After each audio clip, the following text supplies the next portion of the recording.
तो पूरे middle east में अगर किसी कंपनी को पॉलिटिकली करेक्ट माना जाता है और डेमोक्रेसी मानी जाती है तो वो है इजराइल। लेकिन ये सिर्फ मानी जाती है अभी तक, लेकिन अब ये सारी चीज़ें चेंज होने वाली है, क्योंकि देखा जाए तो इजराइल की जो कंजर्वेटिव राइट विंग गवर्नमेंट है, जिसके पीएम है बेंजामिन नेतन्याहू, ये वहाँ पर जुडिशियल रिफॉर्म लेकर आया गया, जहाँ पर जो जुडिशरी है उसको बहुत ज़्यादा पावरलेस किया जा रहा है, जिसके जवाब में यहाँ पर 1 लाख से भी ज़्यादा जो प्रोटेस्टर्स हैं वो इजराइल की तमाम शहरों में जमा हो रहे हैं और सरकार के खिलाफ नारेबाजी कर रहे हैं और कह रहे हैं कि भाई ये जो जुडिशियल रिफॉर्म्स का जो पूरा बिल है उसको वापस ले लो।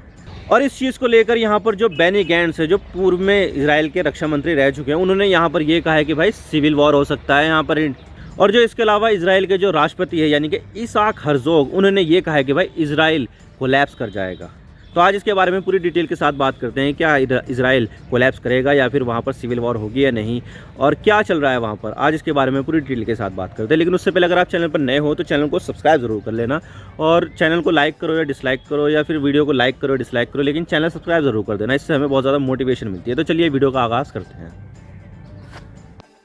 तो इस तरह की वहाँ पर तस्वीरें चल रही हैं। तो बात करते हैं मामला क्या और हम इसकी बात क्यों करें। तो देखिए, मिडिल ईस्ट में टेक्नोलॉजी के मामले में अगर कोई देश सबसे एडवांस माना जाता है तो वो है इजराइल, जो आर्टिफिशियल इंटेलिजेंस, ड्रोन्स और बहुत सारी दूसरी चीज़ों में काफ़ी ज़्यादा आगे है। और इतना ही नहीं, मिडिल ईस्ट में आपको अथॉरिटेरियन और डिक्टेटरशिप वाली सरकारें अक्सर मिल ही जाएंगी, लेकिन इजराइल एक ऐसा देश है जहाँ पर आपको डेमोक्रेसी मिलेगी और प्रेस फ्रीडम भी आपको मिलेगी। लेकिन अब कुछ ऐसा इजराइल में हो रहा जा रहा है जिससे 1 लाख से भी ज़्यादा लोग इजराइल की सड़कों पर आ गए हैं और इजराइल की सरकार के द्वारा लाए जा रहे जुडिशियल रिफॉर्म के अगेंस्ट प्रोटेस्ट करना भी शुरू कर दिया है इन्होंने। आप देख सकते हैं कितनी सारी भीड़ लगी हुई है यहाँ पर। और यहाँ पे ऐसे नहीं, आप देख सकते हैं कि इधर दुनिया भर के बहुत सारे पोस्टर्स यहाँ पर आए हैं, तस्वीरें आई हैं जहाँ पर जो इजराइल के जो लोग हैं वो सरकार के अगेंस्ट प्रोटेस्ट बहुत ज़्यादा कर रहे हैं। इस तरह से झंडे लेकर हर किसी के हाथ में यहाँ पर आपको इजराइल का झंडा मिलेगा, बहुत सारे पोस्टर्स मिलेंगे जहाँ पर जो जुडिशियल रिफॉर्म्स हैं उसके अगेंस्ट नारेबाजी भी कर रहे हैं और ये इस तरह से यहाँ पर अपनी बात दुनिया के सामने रख रहे हैं। और इस चीज़ को देखते हुए यहाँ पर इजराइल के जो प्रेसिडेंट है इसाक हर्जोग, उन्होंने भी यहाँ पर यह कहा है कि अगर सरकार यहाँ पर कुछ नहीं करेगी तो इजराइल सोशली कोलैप्स कर जाएगा। और आप सोच सकते हैं कि ये कितनी बड़ी स्टेटमेंट है कि इजराइल के जो प्रेसिडेंट है वो ये दे रहे हैं। आप देख सकते हैं France 24, Israeli march against judicial reform plan as president warn of legal collapse, यानी कि यहाँ पर जो प्रेसिडेंट है उन्होंने कहा कि भाई कोलैप्स कर जाएगा। 13 फरवरी का ये आर्टिकल है। और इसी के साथ यहाँ पर Washington Post, why Israel plans overhaul of judiciary is tearing the country apart, यानी कि यहाँ पर जो ओवरहॉल कर रही है ना सरकार यहाँ पर जुडिशरी को, वो यहाँ पर जो इजराइल है उसको टीयर कर रही है, यानी कि तोड़ के रख रही है। 14 फरवरी का ये आर्टिकल है। और इसी तरह से यहाँ पर 1000 protest Netanyahu's plan to weaken Israel judiciary as president warn of social collapse, यानी कि यहाँ पर जो प्रेसिडेंट है वो कोलैप्स का शब्द का इस्तेमाल ज़्यादा कर रहे हैं। तो इस तरह से आप सोच सकते हैं कि जो इजराइल है वहाँ पर कितनी ज़्यादा हालत ख़राब हो रही होगी। तो यहाँ पर 1 लाख से भी ज़्यादा लोगों ने इजराइल की फार राइट सरकार, जिसमें बेंजामिन नेतन्याहू पीएम है, उसके द्वारा जो जुडिशियल रिफॉर्म्स लाए जा रहे हैं उसके अगेंस्ट यहाँ पर पूरे इजराइल में खासकर बड़े शहरों जैसे कि तेल अवीव और जेरूसलम में प्रोटेस्ट देखने को मिल रही है। यहाँ पर ये लोग इजराइल का झंडा लेकर घूम रहे हैं, हाथों में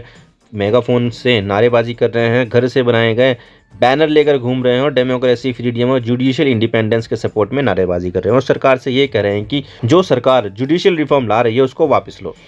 और इसी चीज़ को देखते हुए यहाँ पर इजराइल के जो प्रेसिडेंट है इसाक हर्जोग, उन्होंने यहाँ पर टेलीविज़न पर अपनी स्पीच दी और वार्निंग दे दी कि अगर जो लॉ मेकर यानी कि सांसद हैं उन्होंने इस मुद्दे पर कुछ नहीं किया या कोई कॉम्प्रोमाइज़ नहीं किया तो यहाँ पर इजराइल सोशली कोलैप्स कर जाएगा। वैसे देखा जाए तो इजराइल पॉलिटिकली इतना ज़्यादा स्टेबल नहीं है और पिछले 4 सालों में वहाँ पर 5 बार नेशनल इलेक्शन हुए हैं और तब जाकर यहाँ पर बेंजामिन नेतन्याहू को बहुमत मिला है। इससे पहले इजराइल के पीएम नेफ्ताली बेनेट थे और यार लैपिड थे और उससे पहले बेंजामिन नेतन्याहू थे। तो इजराइल का जो पॉलिटिकल सिस्टम है वो ऐसा है कि आज तक इजराइल में कोई भी पॉलिटिकल पार्टी को मेजॉरिटी नहीं मिली है और हमेशा ही वहाँ पर गठबंधन की सरकार बनती रही है। और अभी भी नेतन्याहू गठबंधन की सरकार के पीएम है। उसमें सारे के सारे जो फार राइट के जो लीडर है, सारे के सारे फार राइट के जो पार्टी हैं, जो एक्सट्रीमिस्ट है, उसमें ये सरकार में घुसे हुए हैं।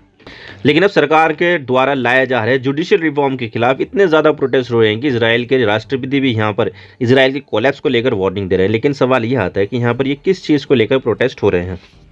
तो देखिए अभी जो इजराइल की जो सरकार है वो इजराइल के इतिहास की सबसे ज़्यादा राइट विंग सरकार है, जो ये समझती है कि इजराइल की जो जुडिशरी है उसमें वामपंथी लोग घुसे हुए हैं और वो हमारे किसी भी फैसले को पलट सकते हैं। तो क्यों ना ऐसी व्यवस्था बनाई जाए जिससे कि इजराइल की सुप्रीम कोर्ट सरकार के किसी फैसले को पलट ही ना सके। तो यहाँ पर इजराइल की सरकार जनवरी के पहले हफ्ते में ही लेकर आई है जुडिशियल रिफॉर्म बिल, जिसको लेकर ही यहाँ पर बहुत ज़्यादा प्रोटेस्ट देखने को मिल रहे हैं।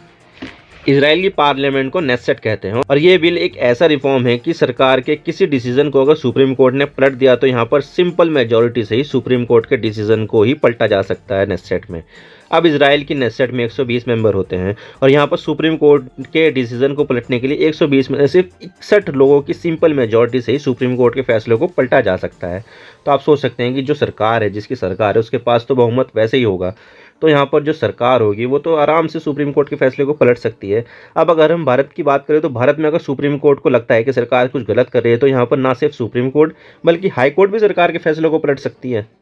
कुछ ऐसा ही 2016 में उत्तराखंड की कांग्रेस सरकार के साथ हुआ था। उस समय कांग्रेस की डेमोक्रेटिकली इलेक्टेड सरकार को केंद्र सरकार ने पॉलिटिकल क्राइसिस कहते हुए बर्खास्त कर दिया और वहां पर राष्ट्रपति शासन लगा दिया।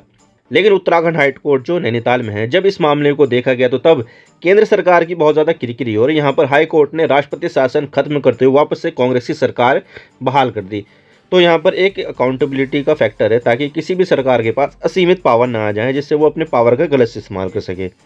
और यही मामला इजराइल का है। वहाँ पर सरकार को अकाउंटेबल रखने के लिए सुप्रीम कोर्ट को काफ़ी ज़्यादा पावर दी गई है ताकि वो किसी गलत फैसलों को पलट सके सुप्रीम कोर्ट। लेकिन इजराइल की सरकार यहाँ पर सुप्रीम कोर्ट की पावर को ही खत्म कर रही है और इसके अलावा सुप्रीम कोर्ट से अपने मनचाहा डिसीजन निकलवाने के लिए सुप्रीम कोर्ट में जजों की अपॉइंटमेंट भी सरकार करना चाहती है। अब भारत में कॉलेजियन व्यवस्था है जहाँ पर सुप्रीम कोर्ट में वरिष्ठता यानी कि जो ज़्यादा उम्र दराज होगा उसके आधार पर ही जज बने जाते हैं और इसमें किसी भी सरकार का कोई दखल नहीं होता है। इजराइल में यही काम कमेटी करती है, जहाँ पर अब इस बिल के जरिए सुप्रीम कोर्ट के जजों की नियुक्ति सरकार करेगी और अपनी मनमर्जी का फैसला लेने के लिए अपनी मनमर्जी के लोगों को ही सुप्रीम कोर्ट का जज बनाएगी, जिससे सरकार की जो जुडिशरी है वो लगभग खत्म ही हो जाएगी, क्योंकि उसमें सरकार के लोग बैठेंगे तो डिसीजन क्या आएगा जो सरकार के फेवर में होगा। और इसके अलावा भी कई सारे दूसरे रिफॉर्म है, जैसे जजों की रिटायरमेंट की जो उम्र है वो 70 से घटाकर 67 कर देना। और इसके अलावा सुप्रीम कोर्ट जो अगर कभी कोई फ्रॉड मंत्री बन जाता है तो उसको मंत्री पद से हटाने के लिए कहती है, लेकिन अब इस रिफॉर्म में ऐसी कोई भी चीज़ें नहीं होगी, यानी कि अगर कोई फ्रॉड है, क्रिमिनल है या टेररिस्ट मंत्री बन जाए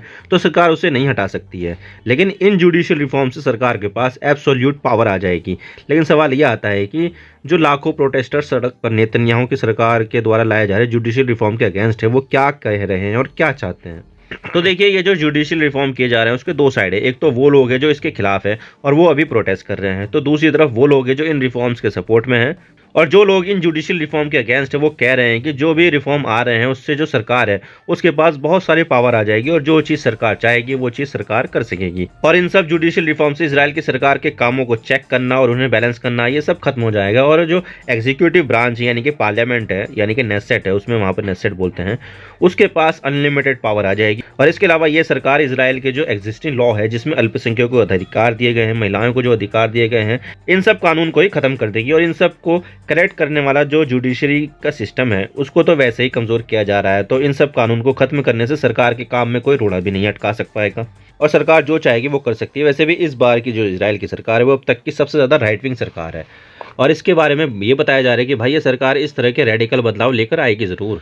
और इसके अलावा यहाँ पर करप्शन का इशू भी है, क्योंकि देखा जाए तो पीएम बेंजामिन नेतन्याहू पर 3-4 करप्शन के केस चल रहे हैं और अगर इन करप्शन के केसों में नेतन्याहू दोषी पाए जाते हैं तो यहाँ पर इन्हें अपना पीएम पद छोड़ना पड़ेगा। तो अपने ऊपर करप्शन के केस से बचने के लिए भी यहाँ पर नेतन्याहू इन जुडिशियल रिफॉर्म को आगे बढ़ा रहे हैं ताकि अगर वो दोषी साबित हो जाएं और सुप्रीम कोर्ट उन्हें पद छोड़ने के लिए कहें तो तब वो सिंपल मेजॉरिटी से सुप्रीम कोर्ट के इस डिसीजन को बदल सकते हैं। तो यहाँ पर यह चीज़ नेतन्याहू के लिए थोड़ी पर्सनल भी है। और इसके अलावा यहाँ पर इन जुडिशियल रिफॉर्म को सपोर्टर भी है जो कह रहे हैं कि भाई सुप्रीम कोर्ट के पास बहुत ज़्यादा पावर है और इस तरह के रिफॉर्म से जुडिशरी और एग्जीक्यूटिव ब्रांच को काफ़ी ज़्यादा बैलेंस भी किया जा सकेगा। और इसके लिए उन्होंने अमेरिका का सुप्रीम कोर्ट का हवाला दिया है कि भाई अमेरिका का जो सुप्रीम कोर्ट है उसके जजों को नेता, सीनेटर और प्रेसिडेंट चुनते हैं। तो यहाँ पर काफ़ी सारे लोग हैं जो इन रिफॉर्म के सपोर्ट में हैं।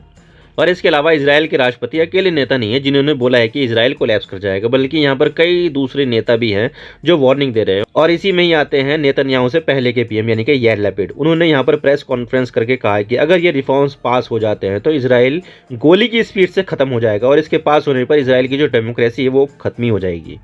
और इसके अलावा यार लैपिड और नफ्ताली बेनेट की सरकार के रक्षा मंत्री बेनी गैंट्स ने भी यहाँ पर यह कहा है कि इजराइल में सिविल वॉर हो जाएगी, लेकिन यहाँ पर तो नेतन्याहू पीछे हटने का नाम ही नहीं ले रहे हैं और ये बोल रहे हैं कि जो इस बिल के खिलाफ है वो देश को अनार्की यानी कि जो डिक्टेटरशिप है उसकी तरफ लेकर जा रहे हैं। यानी कि सरकार भी इससे पीछे नहीं हट रही है और लोग भी पीछे नहीं हट रहे हैं। तो इस सब चीज़ों को देखकर ही यहाँ पर एक्सपर्ट कह रहे हैं कि भाई सिविल वॉर की संभावना हो रही है यहाँ पर। अब देखते हैं आगे क्या होता है क्या नहीं है, तो वक्त ही बताएगा।